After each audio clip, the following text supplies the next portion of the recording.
What's up, everybody? It's your boy DB. Today we are going to do the next installment, day 2 of Zaharoff. And today, the one I'm about to review is got soul, baby. You want to know what it is, don't you? Of course you do. So stay right there. And I'm going to let you know all about it. It's your boy DB. And I'm about to take you behind the nonsense, baby. So this is day 2 of Zaharoff. And today we are going to be discussing a fragrance that was collaborated with Justin Copeland. This one's called Second Soul.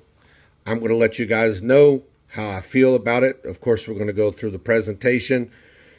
We're going to go through the performance, and then I'm going to give my overall grade. So let's begin. This one is a beautiful fragrance. Right off the top, I get the alcohol. I get kind of that boozy sensation. I can catch some cedarwood in there, some tobacco, vetiver. Oh my God, man. It's right off the top. It's one of the best openings that I've seen in a fragrance in quite some time. So in the beginning, this is not a very heavy fragrance whatsoever. So we'll get into that in a second. So let's go and give a grade to the presentation. This presentation, once again, I do not have the bottle, so I went through some other people, including TLTG, Ross Carlos, and some other people about the presentation. Guys, this presentation to me is a 10 out of 10. The actual box itself has like mirror on it. And the bottle itself has a mirror on it, thick mirror. It actually comes to where you have to peel off a layer so you can actually see the mirror and see yourself, because they want you to see into your second soul. So that's what I understand.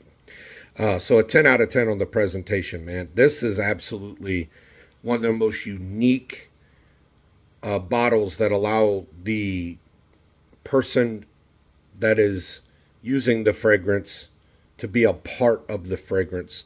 And I find that very unique. So presentation, man, spot on, 10 out of 10. You're not going to get a Zaharoff bottle where the presentation is going to suck ass. That's just not going to happen. I believe, and I've always believed, even though we didn't get along for a while, that he's always taken pride in his presentations and his bottles. I think his bottles are one of the sexiest bottles out there. So let's get into it. Right off the top, man, I catch that booziness. I catch that tobacco. I catch that vetiver. It's very unique. And I was looking at these notes and I was saying to myself, there's no way this is a DB frag that DB is going to like. I'm not a huge vetiver guy. Vetiver is probably one of my least favorite notes. But listen, man, this is not a banger off the top. Okay, this is a very low-key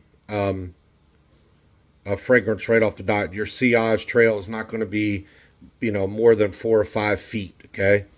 But just like in the last Evening Mystique, it all of a sudden after an hour starts to like blare out. So now you're going to get about 10 feet of sillage. I really like how this presents itself. But the one thing that about this fragrance to me was how during the beginning all the way to the dry down, it didn't really change a whole lot, okay? It got a little more fruitier, and I guess that's maybe that juniper berry that's in there. Towards the end, it got a little more fruitier, which was actually pretty pleasant. So I got roughly 8 hours on my skin out of this fragrance. Now we're talking about a Zaharoff fragrance that the $160 price range is worth it to me. If I can get 8+ hours out of a fragrance, $160 is something I'm willing to pay. So I had these in order from what I liked the most to what I didn't like the most. And Second Soul was in the middle. I liked Evening Mystique, smelling it out of the bottle. And then I liked Second Soul. And then the third one, which we'll go over, of the Immortals, that will be tonight. Or tomorrow, I'm sorry, will be another review of that. I'll be wearing that one to work. So as far as the performance goes, this is a solid 8. I got that 8 hours on my skin. Now, don't get me wrong. About 5 hours of it was pretty decent. I didn't have to go all crazy. But, you know, roughly in the 6 to 8 hour mark, you know, I had to be up around here about a foot away. Now, this may last longer on your skin. To me, when I have to put my nose clear up to my skin, that to me is not part of my longevity, okay? So when I, you know, up a foot away, I could still smell it. I could still consider that longevity. So I got 8 hours. Some of you guys might call it 10 hours. Some of you might go even all the way to 12, okay? It did last on my clothes. I can still smell it on my shirt. So a solid 8 as far as performance goes. I just think this is probably, as I have it right now, this is my favorite Zaharoff fragrance of all. I've never met Justin Copeland. I've actually never, I've seen him in passing, so I've never really watched any of his videos. But I do like the story behind this fragrance. It's very unique. So overall on this fragrance is a solid 8.5 out of 10 for me. I really think this fragrance is very unique. I can tell some time and some knowledge had been put into it. And, you know, when you put your soul, heart and soul into a fragrance, it shows. So thumbs up, guys. Real good job. Awesome job.